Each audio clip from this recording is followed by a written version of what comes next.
les soldats arrivent à l'entrée du village. Et dehors au village, le général Boutgour, qui est leur général de division, lui, il dort tranquillement, il entend marcher. Donc il va voir et il tombe sur ces 7 soldats qui ont vraiment la malchance de tomber sur lui parce que c'est quand même un peu un sinistre personnage. Et pour lui, n'étant pas avec le régiment, il les considère comme des déserteurs, ils sont pas à leur place. Donc il demande à ce qu'ils soient exécutés. Le général Lesforges dit oui tout de suite. Il n'écoute pas les explications, il ne cherche pas à comprendre, il ne va jamais parler avec les soldats. Alors lui, dans sa tête, je pense qu'il veut faire un exemple, montrer que de toute façon la discipline passera et qu'il faut marquer les esprits.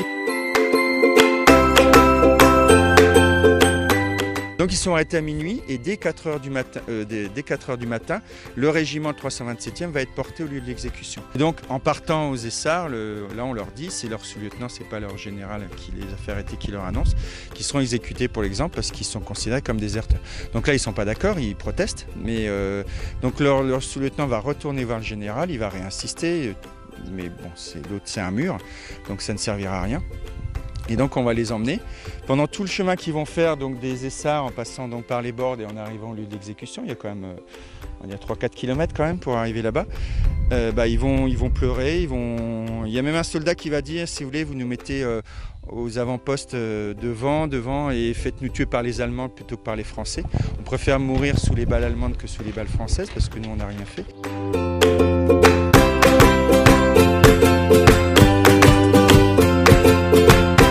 Ils ont été fusillés entre Meurs, les Essarts et Verdets.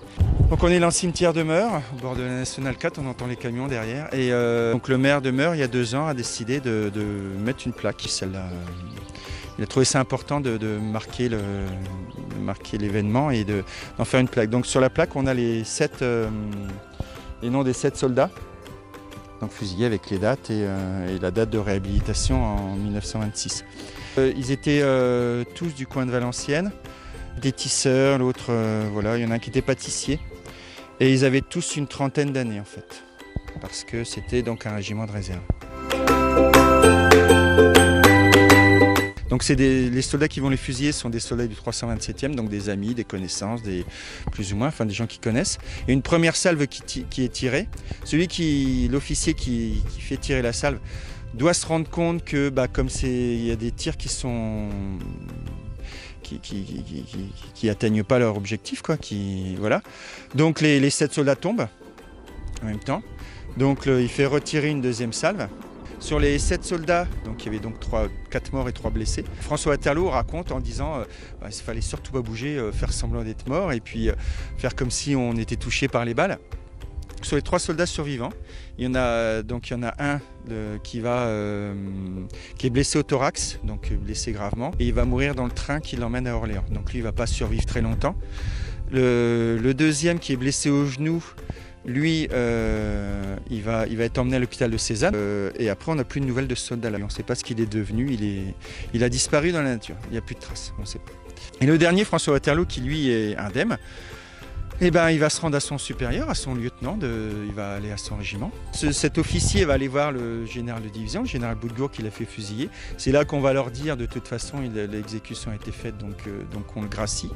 Donc il revient et il est réintégré dans son régiment. Donc il va continuer la guerre. Donc c'est là qu'il va... seulement au mois de janvier, il va attendre un peu parce que ça l'a bouleversé quand même, où il va écrire à toute sa famille, ses cousins, ses tantes, ses oncles. Il y a 300, 350, 400 lettres où il va tout raconter de ce qu'il a vécu de l'intérieur. Parce que vivre une exécution sommaire de l'intérieur, c'est quand même assez rare. Il n'y en a pas beaucoup qui l'ont vécu et donc il va raconter tout ce qu'il a vécu. Et il raconte il n'y a pas énormément d'émotions, mais il y a de la colère, ouais. Il y a de la colère par moment, ouais. Par moment, je n'ai pas les termes exacts en tête, mais et il dit bien que de toute façon il est innocent. Il le dit plusieurs fois qu'il est innocent et qu'ils n'auraient jamais dû se retrouver là. Mais donc, suite à toute cette enquête, ils vont quand même être réhabilités en décembre 1926.